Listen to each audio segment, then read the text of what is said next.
Duduk. Haleluya, puji Tuhan.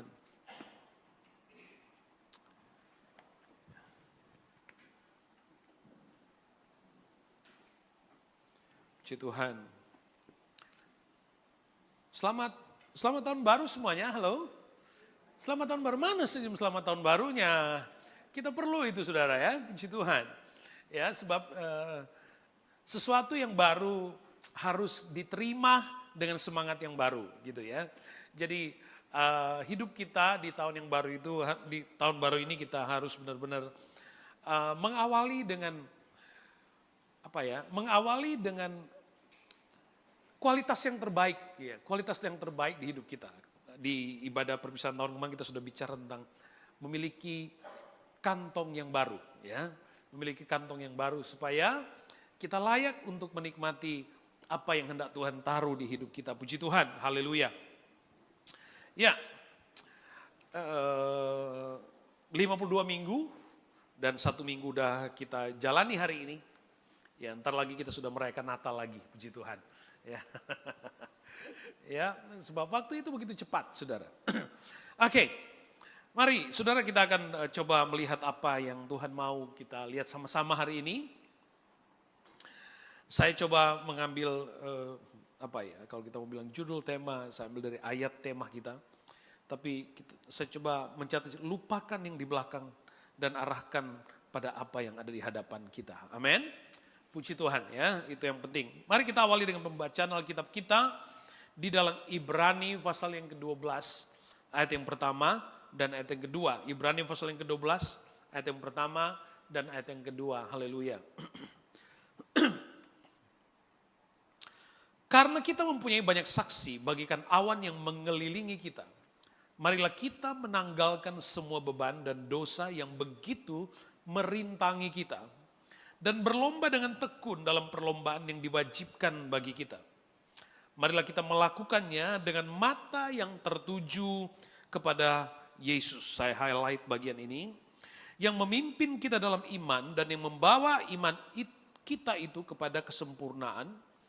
Yang dengan mengabaikan kehinaan, tekun memikul salib, ganti sukacita yang disediakan bagi dia yang sekarang duduk di sebelah kanan takhta Allah. Puji Tuhan. Marilah kita menanggalkan semua beban dan dosa yang begitu merintangi kita. Saudara yang kasih, kita sudah sepakat untuk mengawali tahun 2026 ini dengan satu harapan bahwa pada akhirnya nanti di tahun 2026, di ujung perjalanan tahun ini, kita akan melihat ke belakang dengan satu kekaguman. Karena Tuhan benar-benar sudah membawa kita dan memberi kita pengalaman sepanjang tahun ke depan ini. Dengan pengalaman pada kualitas yang baru di hidup rohani kita. Ya. Paling tidak kita akan merasakan bagaimana indahnya keintiman dengan Tuhan. Ya. Bagaimana buah yang dihasilkan dari kualitas persekutuan dengan Tuhan.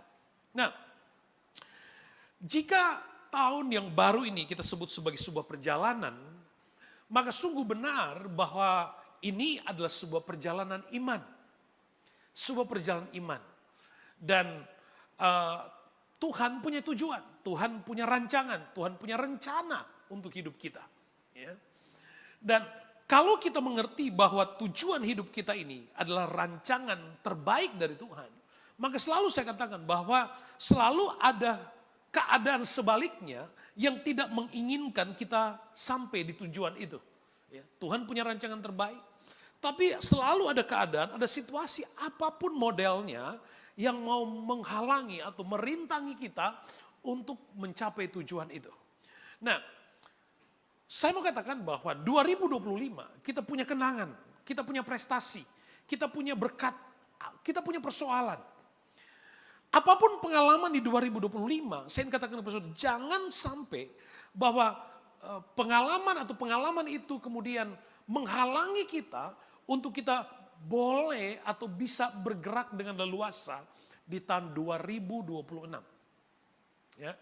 Sebab ini sebuah perjalanan yang harus dijalani. Makanya Alkitab katakan kita menanggalkan. Artinya ada tanggung jawab dari pihak kita untuk dilepaskan atau melepaskan diri dari setiap bentuk jerat yang berusaha menghalangi kita untuk maju ke depan. Ya, harus. Itu ada keputusan yang harus kita buat.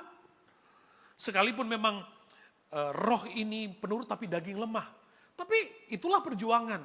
Kita harus sama-sama berjuang untuk supaya perjalanan kita tidak terhambat, tidak dihalangi, atau paling tidak tidak berat perjalanan itu, saudara. Ya, kenapa? Karena kita percaya bahwa di ujung tahun 2026 ini, ya, ada sesuatu yang Allah sedang dan sudah Ia mulai di hari awal tahun 2026 ini. Tujuan yang terbaik di hidup kita. Kita sepakat bahwa apa yang ada di hadapan kita. Yang dimaksud dengan yang ada di hadapan kita, kita mengerti bahwa Yesuslah yang menjadi tujuan hidup kita, bukan yang lain. Harus Yesus. Bahwa kita semua place-nya, tapi person-nya. Makanya karena itu tujuan hidup kita adalah person, maka betapa pentingnya persekutuan yang intim dengan Tuhan.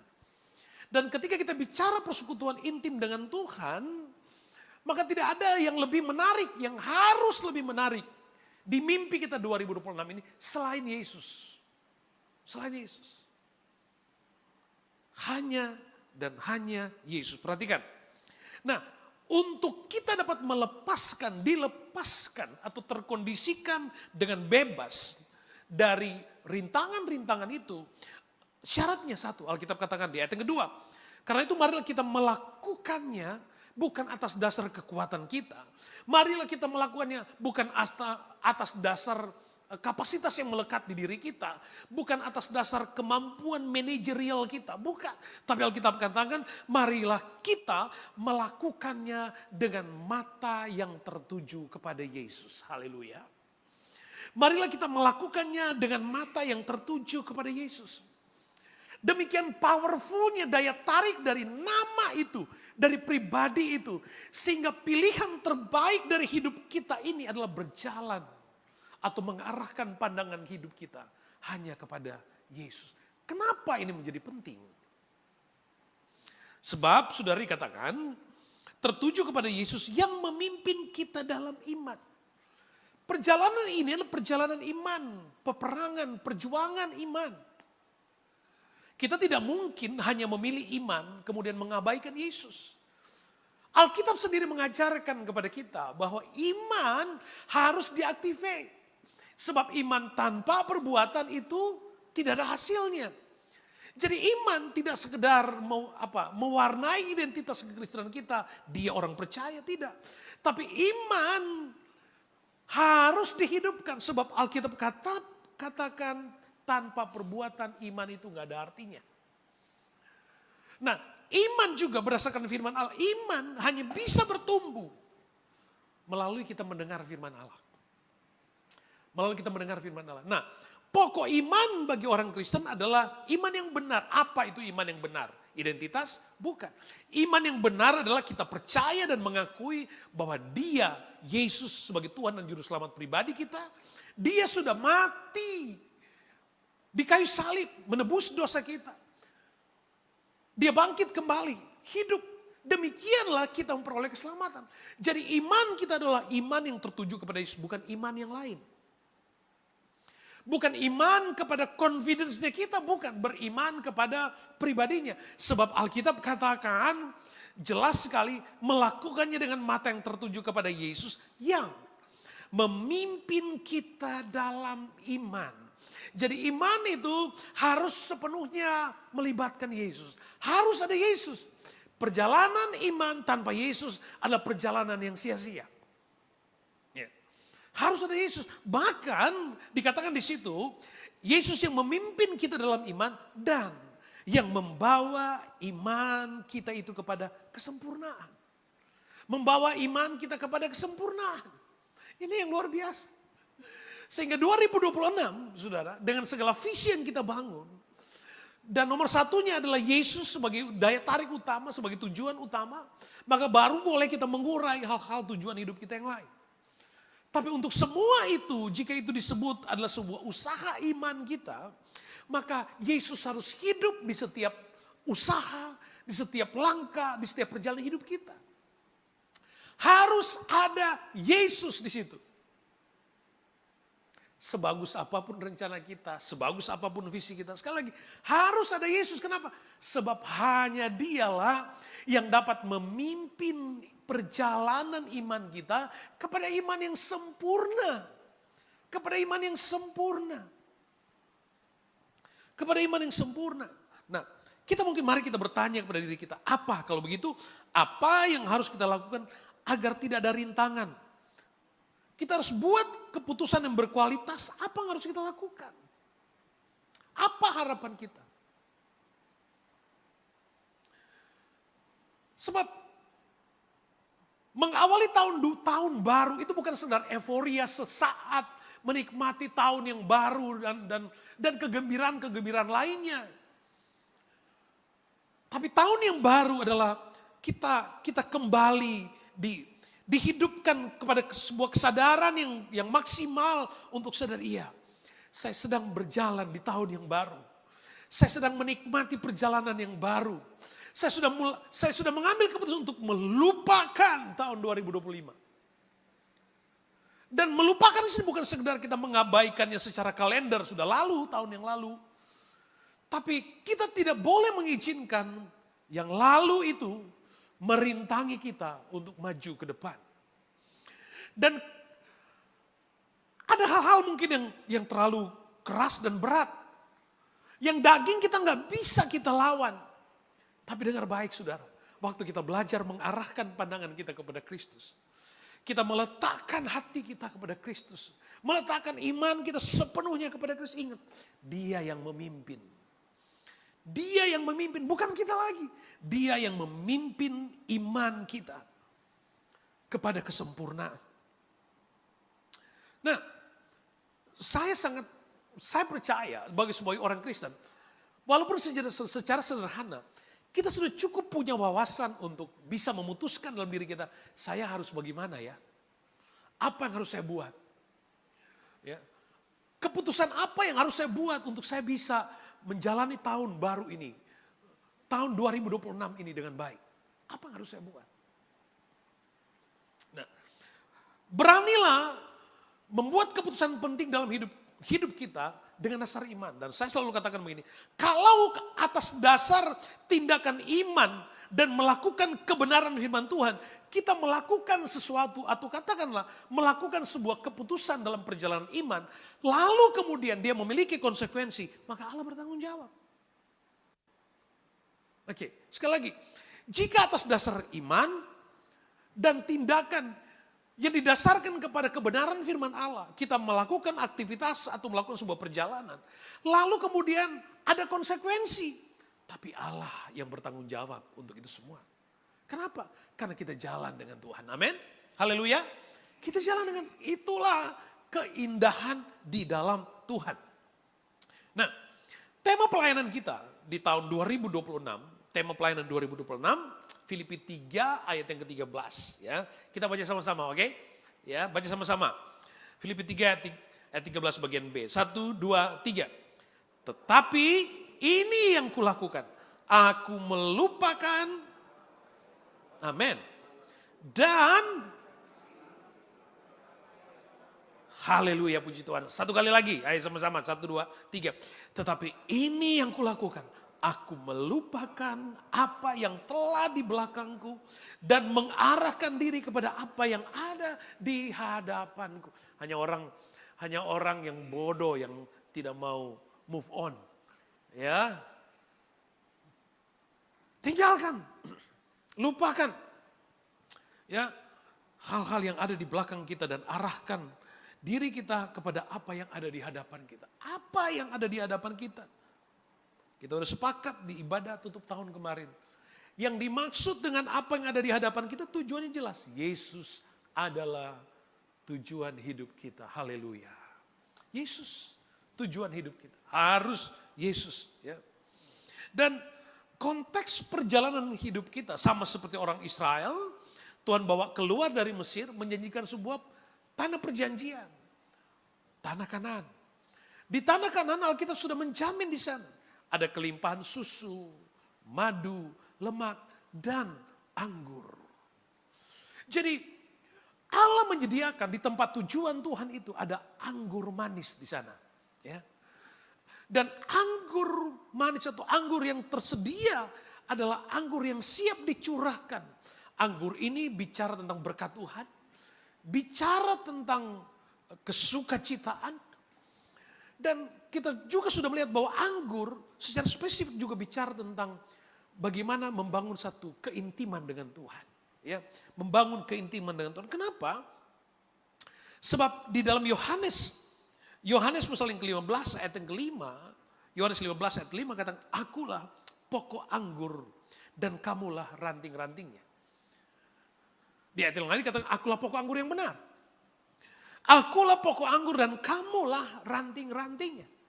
Nah, jika Yesus adalah pokok anggur dan kita adalah ranting, maka hubungan kita dengan Tuhan adalah hubungan yang pas, yang jelas, yang tidak bisa terpisahkan. Ranting tidak mungkin berbuah kalau dia terlepas dari pokoknya. Amin. Jadi pokok anggur kita adalah Kristus sendiri dan kita ranting-rantingnya. Tidak ada cara yang terbaik untuk ranting ini bisa bertumbuh, bisa sampai menghasilkan buah anggur yang manis. Selain dia harus melekat. Melekat dengan Tuhan, melekat dengan pokok anggur. Nah, demikianlah kita jika Yesus adalah tujuan hidup kita. Kita menantikan anggur baru yang tercurah atau dicurahkan oleh Tuhan dalam hidup kita.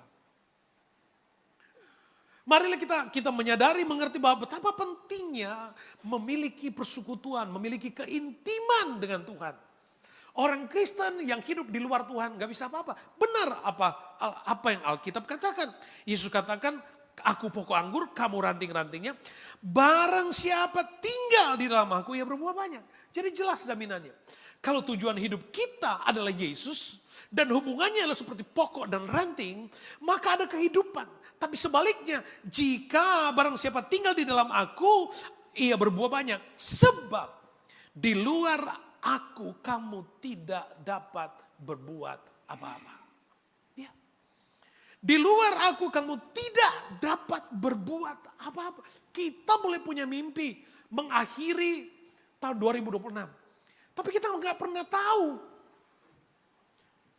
bahwa nanti akan ada cerita di mana ada orang yang merayakan Natal terakhir di hidupnya itu 2025 kemarin. Kita nggak pernah tahu. Di antara mereka, maksud saya di luar sana, ya, jangan ada ketakutan lagi. Ya. Di luar sana ada. Kenapa? Karena hidup ini penuh dengan misteri. Kepastiannya hanya ada di dalam Tuhan. Hanya ada di dalam Tuhan. Jadi jelas Yesus katakan, kita akan memiliki kehidupan. Kita akan sampai kepada tujuan. Ketika kita mengarahkan pandangan rohani kita hanya kepada Yesus. Dan hubungannya kita dengan Kristus adalah hubungan seperti pokok dan ranting. Yang gak bisa dipisahkan. Gak mungkin berbuah ini ranting kalau dia terpisah dengan pokoknya. Satu hubungan yang intim, yang dekat dengan Tuhan. Sehingga saya membayangkan di akhir tahun 2026 nanti kita semua akan punya kesaksian. Kesaksian tentang kekaguman kita di sepanjang tahun 2026 dengan apa yang Tuhan sudah buat. Haleluya, puji Tuhan. Mungkin di antara saudara, atau yakin aja saya, di antara banyak di antara saudara, tahun 2026 menjadi tahun yang sangat produktif. Tahun keberkatan. Kenapa? Karena anggur baru dicurahkan. Suasana baru dicurahkan. Berkat baru dicurahkan. Marilah kita sebagai orang-orang yang percaya kepada Tuhan mengimani perjalanan itu. Mengimani apa yang Allah janjikan di hidup kita. Arahkan hidup kita kepada apa yang ada di hadapan kita. Dan yang ada di hadapan kita adalah Dia, Yesus. Bukan yang lain. Bukan tentang komunitas, bukan tentang denominasi, apalagi gembalanya, bukan. Tapi tentang Yesus.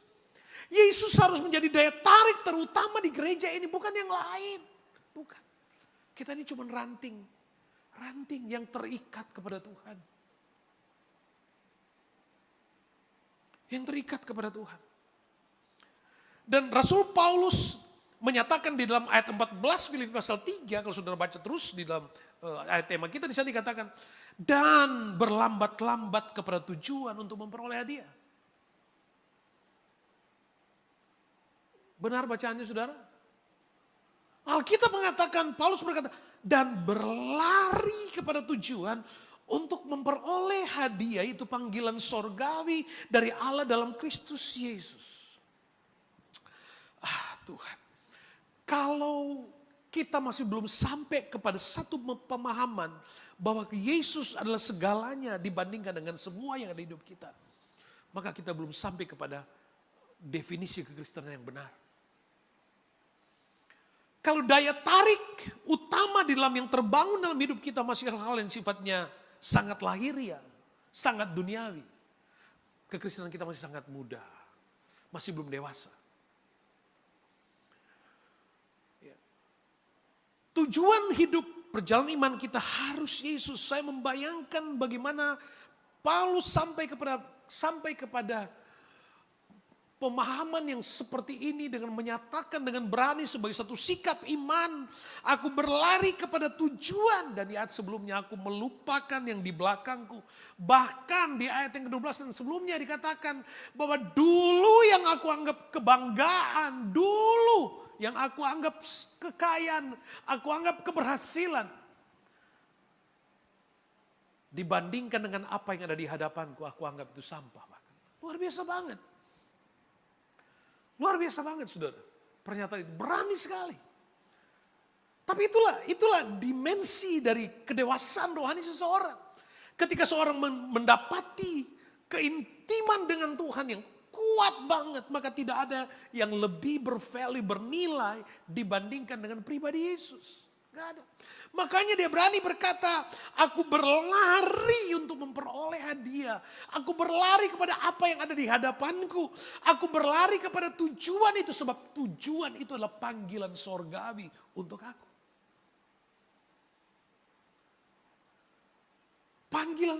Jadi saudara, ada bagian, ada tanggung jawab yang harus kita lakukan. Saudara, kita tahu perumpamaan tentang anak yang hilang. Ada anak bungsu yang tiba-tiba minta bagiannya dari orang tuanya, dan dia tinggalkan rumah bapaknya. Dia tinggalkan rumah bapaknya, dia hidup berfoya-foya sampai hartanya habis, baru kemudian dia kembali. Waktu dia kembali, bapaknya berkata, anakku yang dulunya mati kini hidup kembali. Kalau kita melihat kehidupan bapaknya, apakah bapaknya tidak sanggup untuk bisa mencari dan bawa dia pulang dengan paksa? Bisa saja. Tapi bapaknya tidak melakukan itu. Makanya saya selalu punya istilah begini, domba yang hilang dicari. Tapi kalau anak yang hilang, dia harus pulang sendiri. Nah, ada tanggung jawab di hidup kita untuk merespons panggilan sorgawi. Paulus sadar itu bahwa demikian mulia, demikian agung panggilan itu, pribadi itu. Sekalipun Allah bisa membuat kita seketika untuk datang kepadanya, tapi ia tidak secara tega mau melakukan itu. Dan dia mau supaya kita berjalan dalam satu proses pendewasaan iman kita, supaya kita punya pengalaman dengan Tuhan dalam perjalanan iman. Sama seperti anak yang hilang, dia kembali. Waktu dia kembali, bapaknya cabut, kasih cincin, dikenakan di jari. Jubah dikenakan kepada anaknya. Kenapa? Karena ada pribadi yang datang kepada bapak, pulang kepada bapaknya. Nah, suasana yang sama yang harus kita bangun untuk datang kepada Tuhan, kepada tujuan hidup kita. 2026 adalah kesempatan buat kita untuk mengalami Tuhan di dalam perjalanan sepanjang tahun 2026. Kesempatan untuk kita menjalaninya. Saya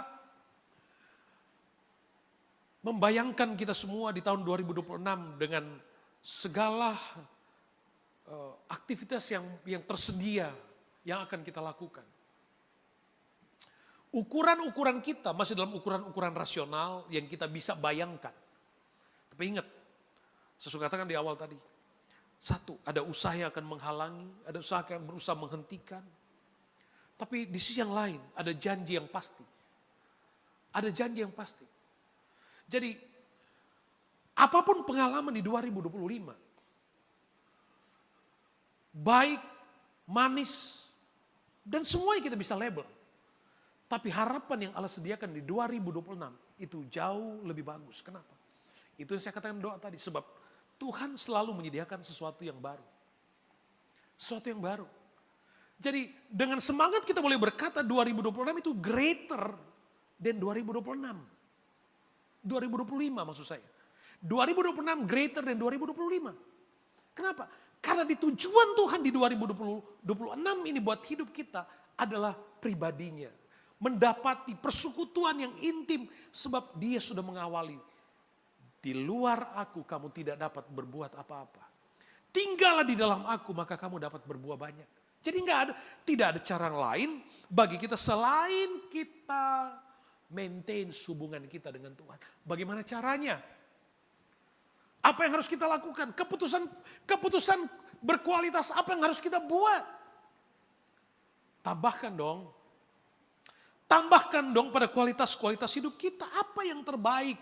Yang bisa kita putuskan untuk menunjukkan, aku mau ikut Yesus. Ingat, perjalanan kita, kalau kita ikut Yesus, Alkitab sudah kata, dia yang memimpin. Dia yang memimpin. Tuhanlah yang memimpinku. Jadi, itulah keindahan dalam perjalanan kita di 2026. Kenapa? Kalau kita arahkan hidup kita kepada Tuhan, artinya kita memberikan keleluasaan secara penuh untuk Tuhan yang berjalan. Sehingga setiap kali kita melihat jejak hidup kita hanya akan bisa melihat jejak Tuhan. Kenapa? Karena hidup kita digendong oleh Tuhan. Hidup kita dipimpin oleh Tuhan, dijaga oleh Tuhan. Tidak ada cara yang baik. Nah, mari saya ingin mengajak tahun 2026 buat GPD Brisbane, arahkan pandangan rohani kita kepada Kristus yang lalu sudah biarkan lalu, maju kepada pengalaman yang sedang Allah kerjakan. Apa yang ada di hadapan kita, dia sebagai pribadi, dia itu adalah anggur baru. Pokok anggur yang benar. Dan kitalah ranting-rantingnya. Kita hanya bisa dapat sanggup berbuah ketika kita tinggal di dalam Tuhan. Bersama dengan Tuhan. Gak ada cara yang lain. Saudara, kita lihat pengalaman yang lain. Kita sudah lihat kehidupan Paulus. Saya ingin kita mengerti melihat kehidupan Musa. Musa di dalam Keluaran pasal 33. Keluaran pasal 33. Kalau saudara baca 32. Itu pengalaman bagaimana orang Israel membuat lembu emas. Membuat lembu emas dan mereka buat lembu dan mereka sembah. Mereka waktu Musa naik ke Gunung Sinai bertemu dengan Tuhan. Orang Israel justru menanti dan buat lembu. Musa turun mendapati orang Israel buat lembu emas dan Tuhan menghukum orang Israel. Sebagian di antara mereka mati. Dan setelah itu di ayat yang ke-15 Keluaran pasal 33, Musa berkata begini. Berkatalah Musa kepadanya, jika engkau sendiri tidak membimbing kami, jangan suruh kami berangkat dari sini. Jika engkau sendiri tidak membimbing kami, jangan suruh kami berangkat dari sini. Dalam pernyataan yang lain dikatakan, jangan bawa kami ke tempat di mana Tuhan tidak ada di sana. Itu statement dari Musa. Jika engkau sendiri tidak membimbing kami, jangan suruh kami berangkat dari sini. Jangan bawa kami ke tempat di mana Tuhan tidak ada di sana. Dari karakteristik rohani dari Musa kita bisa melihat bagaimana Musa yang begitu dekat dengan Tuhan. Dia berkata hanya bersama dengan Tuhan. Itu menjadi pilihan utama di hidupnya. Hanya bersama dengan Tuhan. Musa memiliki ketergantungan penuh kepada Tuhan. Apa kurangnya Musa dalam hubungannya dengan Tuhan? Dia intim bertemu muka dengan Tuhan. Tapi dia masih tetap dengan sangat rendah hati berkata kepada Tuhan, aku gak bisa jalan sendiri. Aku nggak bisa sendirian. Sehingga dia berkata, jika engkau sendiri tidak membimbing aku, membimbing kami, jangan suruh kami berangkat dari tempat ini. Nah, biar di 2026 dengan yakin kita mau percaya bahwa di ujung tahun 2026 dengan rancangan, dengan berkat yang Tuhan sediakan buat hidup kita, Dia ada di setiap tapak perjalanan kita. Dia hadir setiap langkah hidup kita. Dia hadir setiap momen peristiwa yang akan kita jalani. Dia bahkan ada di saat ketika kita mungkin berlinang air mata. Tapi dia juga akan hadir ketika kita penuh senyum dan kegembiraan. Kenapa? Karena hati kita tertuju kepada Tuhan. Tertuju kepada Tuhan. Arahkan hidup kita. Arahkan pandangan rohani kita. Jangan izinkan hal-hal lain semenarik apapun merampas tujuan kita dari Tuhan. Gold Coast itu bagus. Gold Coast itu pantainya keren. Tapi kita tidak akan pernah sampai ke Surfers Paradise kalau kita hanya terpesona dengan indahnya Dreamworld, Movie World, Wet and Wild, dan lain-lain. Kita nggak akan sampai tuh. Nah, jangan sampai ada dalam perjalanan kita yang menghalangi kita untuk kita sampai ke tujuan. Makanya Alkitab jelas katakan, sudah, yang lalu biarkan berlalu. Mari kita arahkan hidup kita kepada apa yang ada di hadapan kita. Di hadapan kita itu lebih jauh, lebih berkualitas dari apa yang sudah kita lalui. Di hadapan kita ada Dia Sang Juru Selamat. Dia Yesus yang memimpin kita kepada perjalanan iman. Yang akan mengambil alih setiap langkah hidup kita. Yang memimpin iman kita kepada kesempurnaan. Dia, Yesus, bukan yang lain. Biarlah kita hanya boleh jatuh cinta kepada Tuhan Yesus. Tuhan Yesus. Sebab hanya kepada Tuhan Yesus perjalanan ini akan terasa indah. Kenapa? Karena prinsipnya manusia itu butuh dibimbing, manusia itu butuh dipimpin. Manusia itu perlu digembalakan. Makanya jelas hubungannya dengan Kristus. Yesus, akulah gembala yang baik. Kita adalah domba-dombanya. Prinsipnya jelas, harus mau dipimpin. Harus mau dipimpin. Nah, dalam hubungan itulah kita harus bertumbuh kepada keintiman dengan Tuhan. Anggur baru dicurahkan buat hidup kita. Pastikan piala kita penuh melimpah. Itu bicara tentang hubungan kita dengan Tuhan. Kembali kepada pembacaan awal kita. Ibrani 12 ayat yang kedua. Marilah kita melakukannya dengan mata yang tertuju kepada Yesus.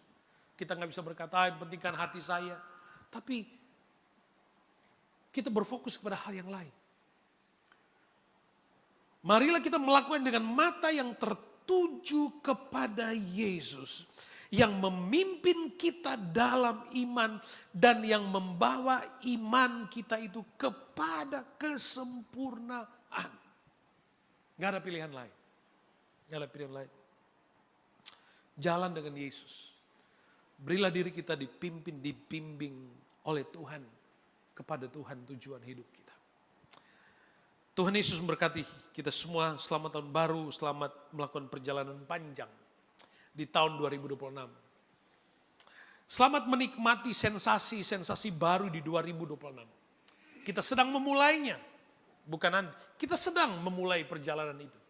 Mari, dengan sangat confidence kita akan berkata, Tuhan, jangan bawa kami ke tempat di mana Engkau nggak ada di sana. Tapi dengan sikap yang sama kita percaya bahwa tiap langkah kita diatur oleh Tuhan. Kita siap menikmati anggur baru. Setiap langkah kita adalah perjalanan yang penuh dengan pengalaman baru dengan Tuhan. Biarlah Yesus itu selalu menjadi pengalaman, perjumpaan, keintiman dengan Tuhan. Kita boleh punya doa, kita boleh punya visi, boleh punya cita-cita. Tapi biar Yesus yang memimpin itu. Biar Yesus yang menuntun itu. Biar Yesus yang mewarnai perjalanan hidup kita. Biar Yesus yang menghidupkan setiap mimpi dan cita-cita hidup kita. Biar Yesus tergambar dalam rencana kita. Biar Yesus namanya ada di dalam setiap perencanaan hidup kita. Biar Dia yang dimuliakan. Kita akan mengawali tahun 2026 dengan perjamuan Tuhan. Kita akan menikmati simbol dari kemenangan Kristus di kayu salib. Anggur yang tercurah. Anggur yang tercurah.